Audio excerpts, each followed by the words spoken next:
because there are a lot of people, especially women, who are trying to develop a persona that they want to live behind.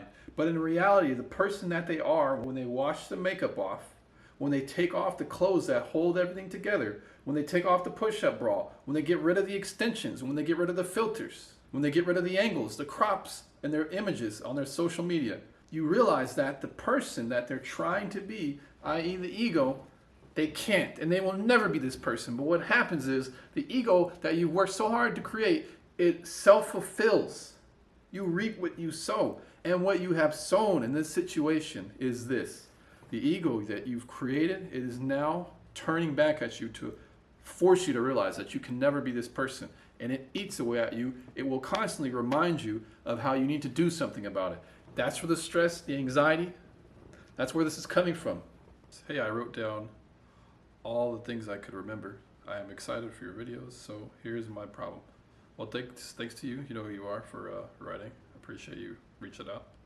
I'm not a person who wears lots of makeup and who's afraid to look natural, but my validation of myself depends much on my outfit. Often I don't feel worthy or pretty enough if I'm not looking pretty at that moment. Like my personality is in that look. I tried putting less effort in my outfits, but I always find a way to make them look like I dressed up for something. And my parents didn't raise me to behave this way. It just like popped up some years ago. So I don't know why exactly I have this problem. But as I said, if I don't feel pretty enough, I think that everybody on the street looks at me and instantly sees all my flaws. That could be exhausting. Sometimes I feel I catch myself judging other people based on their looks, especially my friends, and I'm ashamed of that. I just don't know how to stop doing that. I tell people that I'm a narcissist, and they say that I'm too good of a person to be so evil like I think I am. But I never told anyone that I judge people or that I pick friends based on their looks.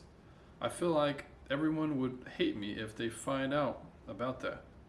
I try not to act like this, but it just feels like it's something above me and that it possessed me. When I met my boyfriend, I just couldn't believe that someone could be so fond of himself, but still admire and fully respect the others. As the time was passing by, I more and more started to realize how bad my view on the world was and how much I thought bad of other people. I just didn't know that someone could be so good of a person and still be sure in himself. At the first time, I even thought he's not manly enough because of his kindness. I told him that I want to be like him, and he just smiled. But I didn't find a way to make that possible. In middle school, I used to make fun of one girl because of her look, and others. Let me just point one thing out. This lady is all over the place. All over the place. There's not much continuity in the sequences of what she's saying, but I'm trying to catch on here. In middle school, I used to make fun of one girl because of her looks, and often I'd think how it would be great if I would have the courage to apologize to her. So because I judge other people, I feel less valuable if I'm not good looking. I met few persons in my life who are pure good, and they just compel the others with their positive and free minds, and I envy them very much. I have heard my friend talking that I think too highly of myself, and I was hurt. I so badly want not to be that person anymore, but I just don't know how. I tell people that I am narcissistic, but that doesn't help much. I deleted Instagram because I see that's very bad for me. I also stopped gossiping and talking about others, even if they annoy me. I try to be optimistic and friendly as I can, but in myself, I feel like I'm still a bad person and like I still secretly hate them. But I just don't want to confess that to myself. Still, I can't shake off the feeling that I'm in some way competing with every woman I see and trying to be cool in front of every man I see. I almost always compare myself to the others and think that I'm better in some ways than every one of them. And I often hate people if I think that they are stupid. I feel like they are not worthy of my presence and friendship and my compassion. Even in a group of friends, I'm thinking of how I can represent myself better, how I can be funnier for people to like me. I even think that I would do better at my work or skill than the person is doing in front of me. When I'm in a group of colleagues, I often think how I'm smarter, more educated, or wiser than them. And I know that I am not God and that I don't have the right to act this way, but I just can't seem to stop doing all that.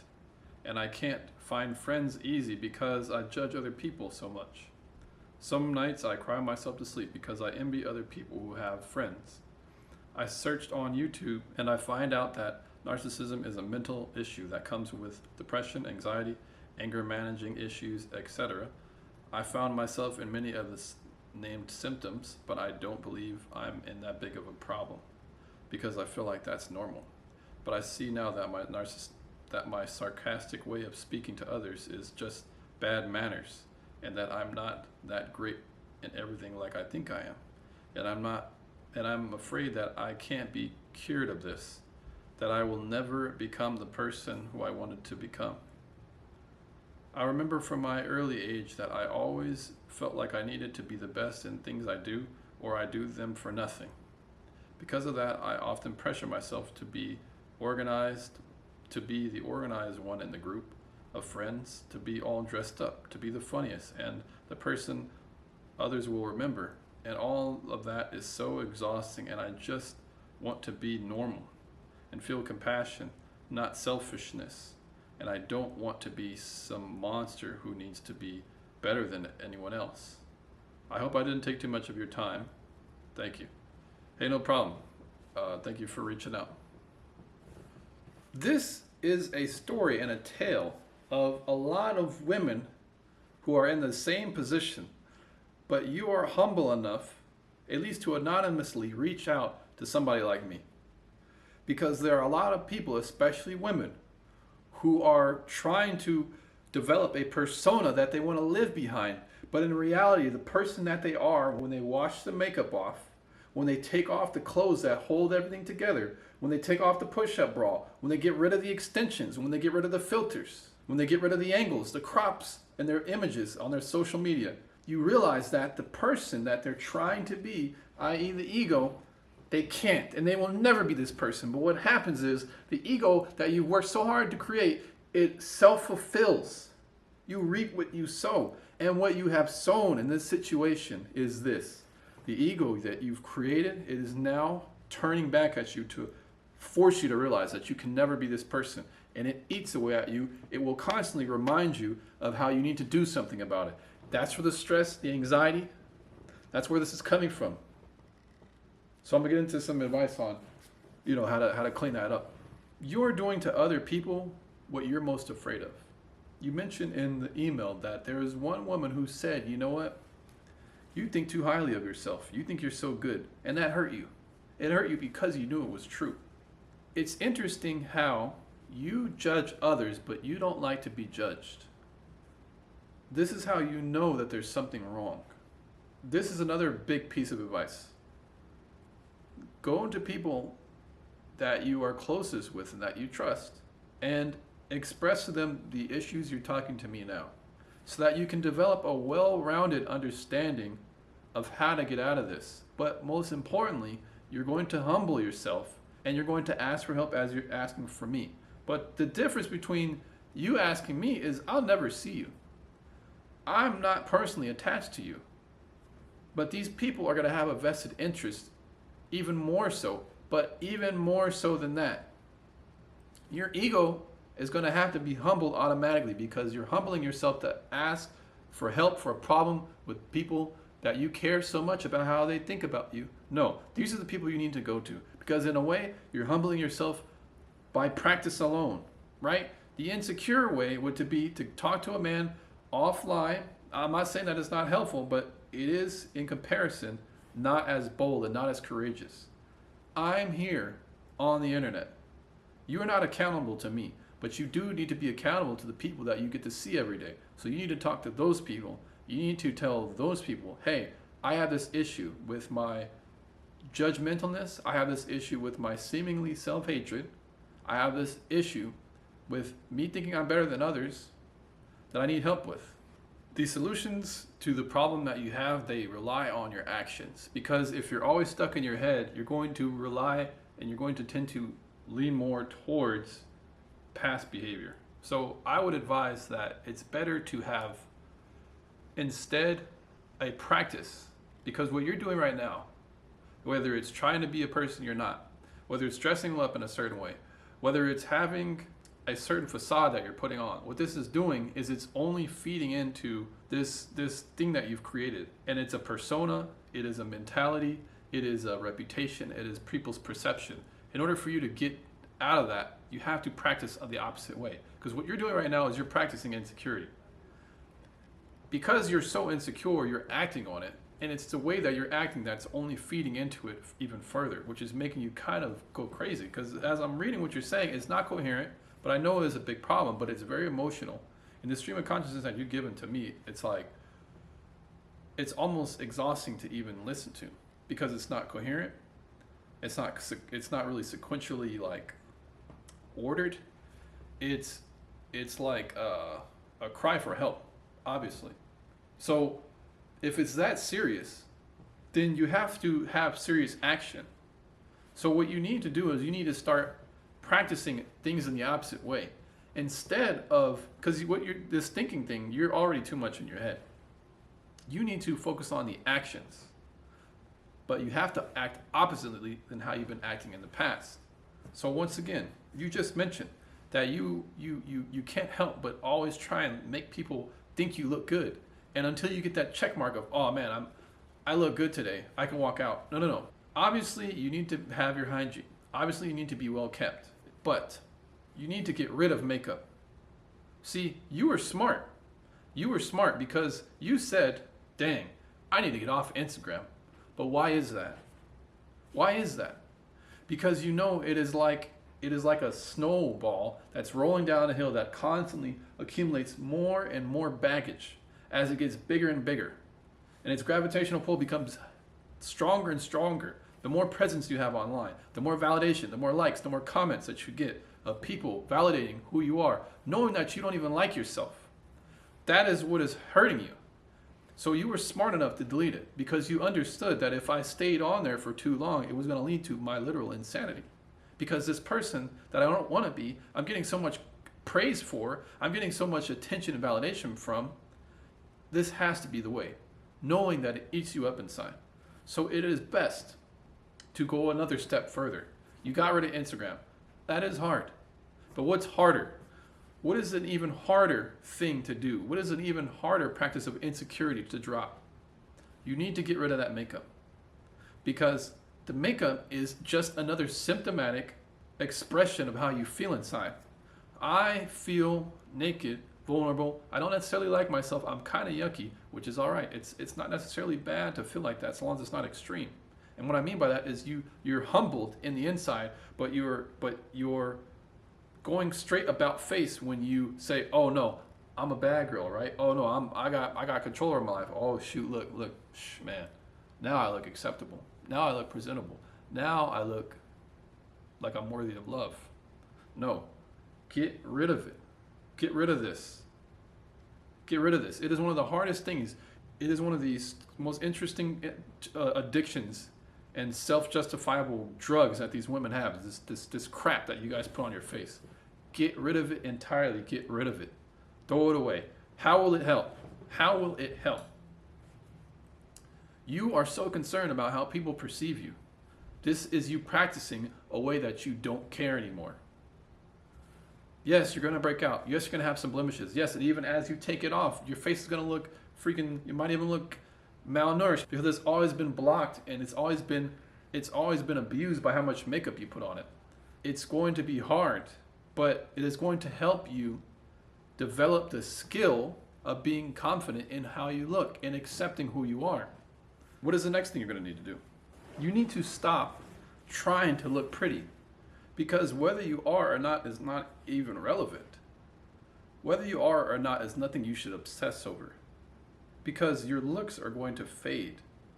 The man that likes you might like you for your looks, But if you constantly care about the maintenance of how you appear outside, it's going to come at the cost of leaving behind and neglecting real skill sets, real personality traits.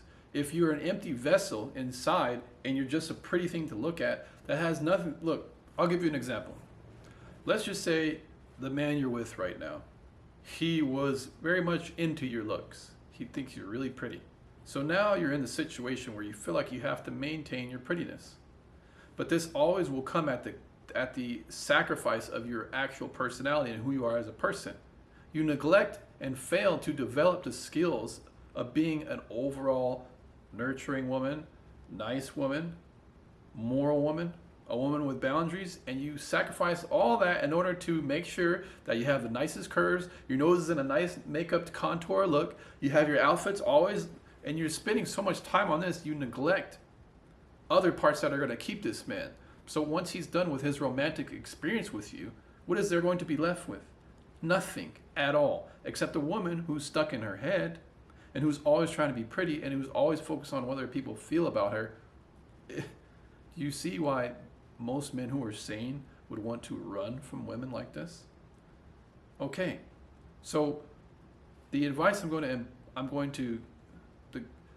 the counsel I'm going to give you is based on trying to help you avoid what's coming, the future that is coming to you. Understand this. Being attractive, being ugly, it is based on the perception of how people view you. But what you're doing is you're focused on trying to doctor your look in a way that you can always manipulate how people perceive you. But do you understand that this is a losing game? It cannot be won because you cannot control others. You have to let go of the fact that sometimes people are going to think you're ugly, regardless of how you look. I'll give you an example. I see women all the time. People call them beautiful, but I see women who are hiding behind cosmetic inventions. But when you take all that off, a woman who you might have thought is an 8 is in reality a 6 in looks. So it's quite obvious that a lot of women who you think are pretty, that you're trying to live up to, they don't even meet the mark themselves. Now, I don't find most women attractive. I'm just trying to explain that even though that there are women that many men flock to, there are still other men who are not going to find them attractive, and you cannot control that. So why are you so bent up on it? Why are you so bent up on competing with women? This is a game that you cannot win. It is better to instead be pretty. But being pretty and being attractive, it exudes from you. It doesn't take effort at all. Women spend all this time trying to manipulate, doctor, filter, angle, crop, censor ways that they can appear to be attractive. Not understanding that going to the gym, having a healthy diet, maintaining your stress levels, being aware of your health and your future, these things exude into your being and they manifest physically as an expression of who you are on the inside. But instead, women want to take the easy way out, and that's what you're doing. It is harder to practice confidence than what most women are doing, which is practicing insecurity. Instead, do the opposite. Now, for the overarching theme, I hope the advice I gave was good for you. There are many of people, but I think now it's kind of very popular for a lot of women to be like this. Think about this. You have all this positive reinforcement for women to be whoever they want. And this woman in the email was actually smart to not tap into the social media umbilical cord that a lot of women are into right now. The social media breast of validation that a lot of women suck off, because she at least knew that if she went down even further, if she went down that route, it would only lead to her going lower and lower and lower down to a person she doesn't want to be, because she would get constantly validated for being a nasty person. But I mean, this video can go on, man. It can really go on. I'm gonna make another video about this topic. So you guys take care. Yeah, man. All right.